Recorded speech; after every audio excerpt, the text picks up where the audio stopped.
According to the Daily Mail, Kamala Harris set to receive a whopping $20 million from top book publishers for a chance to peek into the skeletons in Biden's White House. You want to know why she's out there doing what she's doing? 20 million reasons is a good enough number, if you ask me. Kamala Harris, who bizarrely blew through a record $1.5 billion on her failed presidential campaign, may soon earn some big bucks payback. No, she's already earned them. This is just one of many things that she will do to become very, very rich. Top publishers, Daily Mail has learned exclusively, are willing to pay the soon-to-be former VP and twice failed Democrat presidential hopeful a whopping advance as much as $20 million for an inside look at President Joe Biden's 82 White House and presidential campaign tell-all. Well, that's really what people want. They want the juice.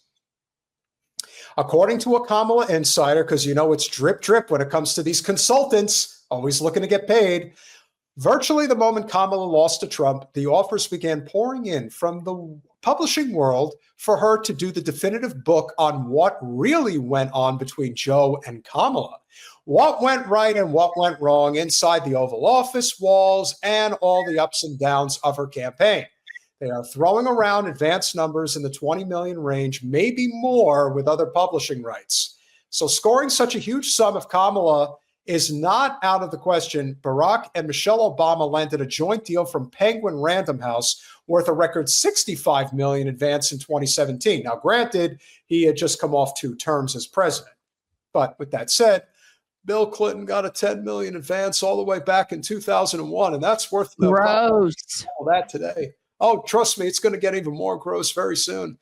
A prominent executive at one of New York's top liberal-leaning publishing houses. Can you believe that we now have her. I want her to go away. I want her to go. But the truth is, I'm still waiting for Hillary to go away, and I can't get rid of her. So it's like, here's another one. So she was there from the beginning of the administration and participated in all the presidential decisions, right or wrong. She's the one, you can tell, the consummate story. Even though I think, again, that's just blowing smoke up her ass. I don't think she really made that many decisions at all. It could be even more with TV and movie rights, magazines, newspaper serial rights. What TV and movie rights? What? And like the Obamas, who made a huge deal with Netflix, which is a failed deal, by the way, the monster streaming service is said to be waiting in the wings to do a deal with Kamala, we've heard. Colin, could you please scroll in on her very jubilant face? She's so joyful. Joy, remember? Wasn't that the talk of the entire campaign? That's why everybody's excited about Kamala. This person almost hoodwinked the entire nation into getting into the White House without having to win anything. She was as manufactured as anybody. And therein lies the Democratic Party's failure as a party. The entire failure of a party that at the end of the day was so sure that this country wouldn't vote Donald Trump back into office as a fuck you to them. Because I'm telling you, when you get right down to it, the biggest reason Trump won twice was that it was a fuck you to the Democratic Party and the corporate establishment. Now, granted, we all see what Trump has become and probably always was, but this is a person who had her entire political career guided by the most powerful politicians, not just in San Francisco, but in California politics.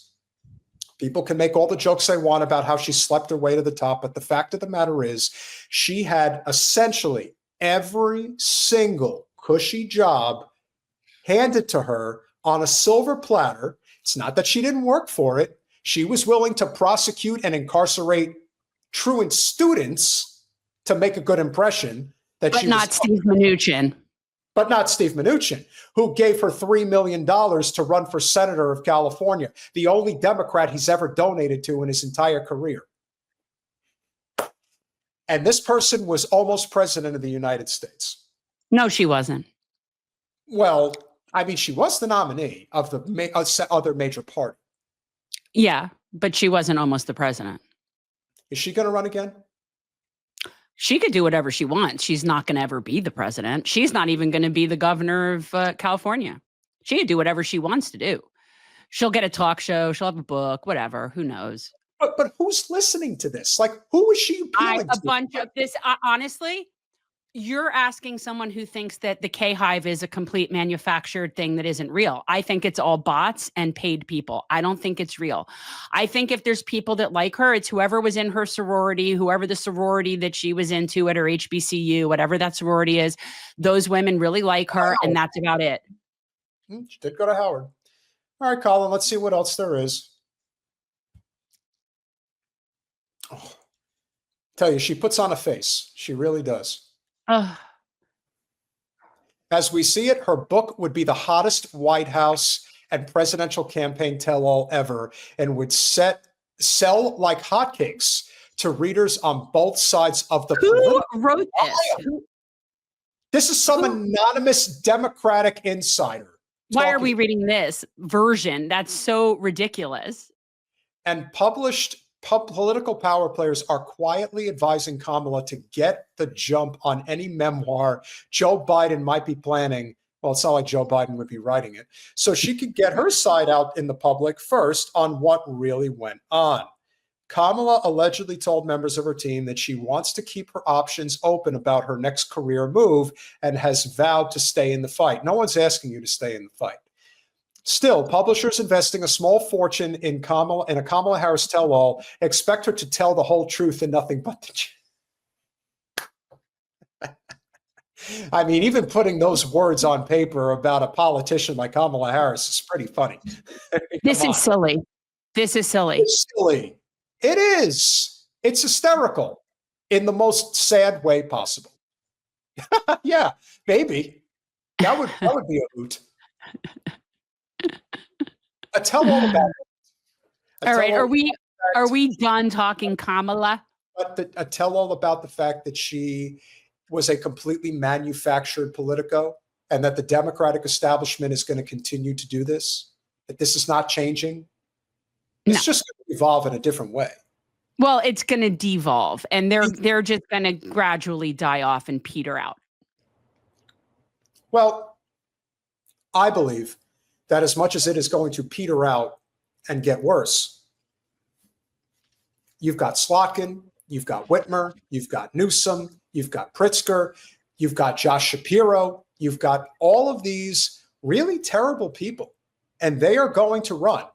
Heck, there's even talk that Elizabeth Warren is going to try to run again. Good luck with that, people. Good luck with all that.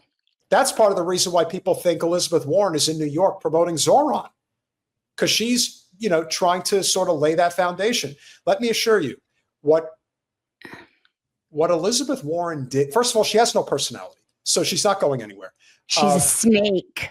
She's a snake. Where's Debbie when you need her? Here's the thing. Anybody who has already run, anybody that they've already put up, don't even bother. Not one of the people that has already run for that office has a snowball's chance in hell of getting any further than they did the last time they tried. And for somebody like Gavin Newsom or Gretchen Whitmer, who haven't been up there before but are thinking about it, still not going to get anywhere. You see, Stacey, they will not get anywhere. Stacey, the problem with Elizabeth Warren is not that she isn't good on several policies, which she is, especially consumer protection. Give her her credit, give her her flowers where they are earned. But in terms of her political maneuvering, and especially what she did to Bernie Sanders, in my opinion, unforgivable. Unforgivable. Yeah. And it didn't get her anywhere. She calling him sexist, and I think you called me a liar. Yeah. Well, yeah. Yeah. I mean, especially when we know that Bernie had originally wanted her to run against Hillary in 2016. Yeah, and she didn't do it, and she wouldn't do it. And so he did it. But then for her to come out and say he doesn't think a woman could just please.